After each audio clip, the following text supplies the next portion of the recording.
asalaamu calaykum kusoo dhawaada maalinteeni shanaad maanta waxaan baran doonaa sidee baad collaboration ugu samayn kartaa Trello. Project walba wuxuu yeelan doonaa stakeholders ama dad adiga kula shaqeynaya ama dad saameyn kula projectiga la doonayo inay wax ka ogaadaan. Marka waxaan doonayaa maanta sidee baad collaboration u samayn kartaa ama dad kale ula shaqeyn kartaa adigoo isticmaalaya Trello. Marka soo dhawaada casharkeena noo bilaabanaya. Sidoo kale haddii aad ku cusubtaan videoga markii u horreysay ku soo gaaray waxaa jira playlist dhan oo aan kaga hadlayna barnaamijka project management inagoo maalin walba cashar soo gelin doona. marka waxaa laga doonayaa inaad marka hore playlistiga raadsato haddii aad casharada hore ku dhaafeen soo daawato ama haddii aad nagu cusubtaa aadna follow garayso sidaad berito wixii ka dambeeya casharadan soo gelin doona la socoto. maalin walba waxaan soo gelinaynaa hal video ku saabsan project managementigan oo Trello ku baranaysid. soo dhawaada casharkeena maanta wuxuu ku saabsan yahay collaborationka.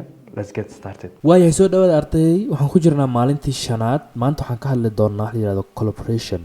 marka la joogo project management ama qofka uu doonayo shaqo inuu qabto wada shaqeyntu ama team working waxay ka mid tahay waxyaabaha ugu muhiimsan uguna adag in la qabto marka shaqo la qabanayo.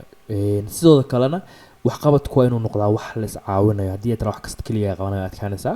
haddii u yaraato qof kula shaqeynaya wuxuu noqon doonaa qof gacan yarahaaga ah. waxaa u baahan kartaa maybe projectiga qof design ku sameeya ama qof haddii aad sameynaysid inaad online ku iibinayso waxaa u baahan tahay qofka IT ka la shaqeynaya waxaa u baahan kartaa qof finance marka mar walba project la qabanayo waxaa loo baahan yahay qof collaborator kula shaqeeya. For example in our scenario iminka waxaan u baahanahay maybe qof video editor oo videodan aan duuban inoo edit gareeyo ama waxaan u baahanahay qof cameraman ama waxaan u baahanahay qof graphic designer. So maybe waxaas dhan u baahan kartaa. waxaan sameyn doonaa marka in aydan bar sida aad dadka collaboration u sameyn kartid inaad Trello isticmaalayo. marka haddii aan ka baxnay iminka kaarkan banaanka imaano inagoo workspace-keena joogna hadda workspace-ka aan ku jirno waa kan shaqooyinka Abdiraxmaan halkan ugu qorayn. halkan aad u fiirsato meeshan waxaan ku qoran members ka hal qof soo halka qof waxa weey kaligii anigu baa ku jira hadda waxa weey asir block inta kaliya ma jirto.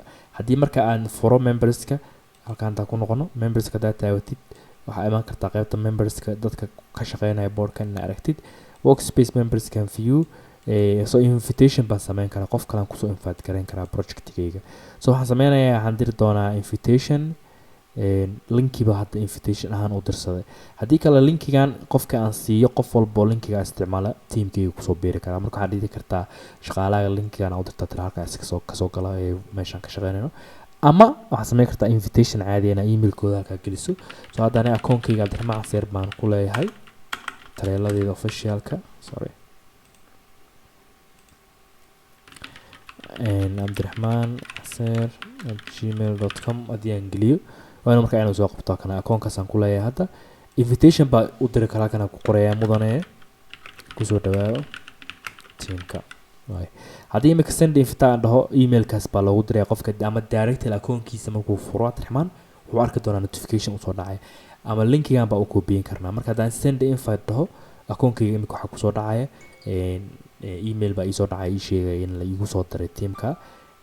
marka haddii account-kayga imika aan tago still I think hadda qofkan zero way wax board kuma aanan darin boardkina inaan siina dhaw. marka waxaan u maleynayaa inuu u baahan yahay inuu qofkaas soo aqbalo. marka account-kayga aan furaya kadib accept baa soo dhacay invitation-ka.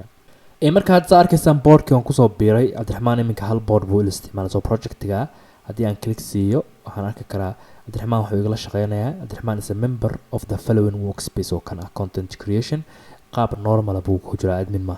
haddii remove aan dhawaan ka saari karaa haddii kale wuxuu arki karaa wax kasto teamka ka dhacaya shaqooyin oo u asaan gareyn karaa oo u dir karaa. marka collaboration-ka waa marka ku daraysid teamka qof halkaas baa ka soo daraysaa.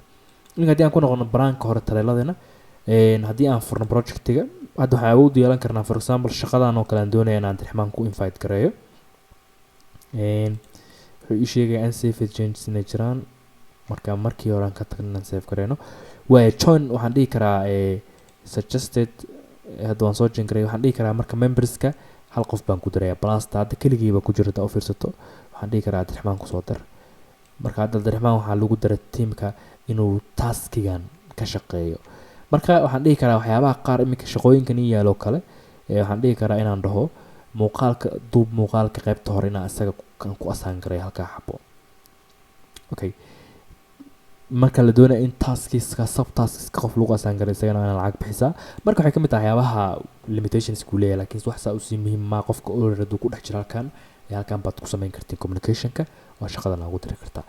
marka casharka intaas buu ku egyahay waxaan doonaynaa idin bara maanta sidee teamka ugu soo dari kartaa qof cusub oo collaboration ku wada samayn kartaan taas qaarna ku asaan garay kartaa marka casharka intaas uu ku egyahay haddii aadan fahmin comment igu soo qor haddii kalena aad baa umahadsantahay waxaan ku rajeynayaa horumar badan sidoo kale ha ilaabin inaad si aad casharadan dambe ee soo bixi doona iyo kuwii horeba u hesho inaad akoonadeena kanaan ka daawanaysaaba aad kusoo biirto sidoo kale mar walbana noqoto qof engagement leh oo likeski commentska waxyaabaha nagu saacido aad baan idin salaamaya asalaamu calaykum waraxmatullaahi wabarakaatu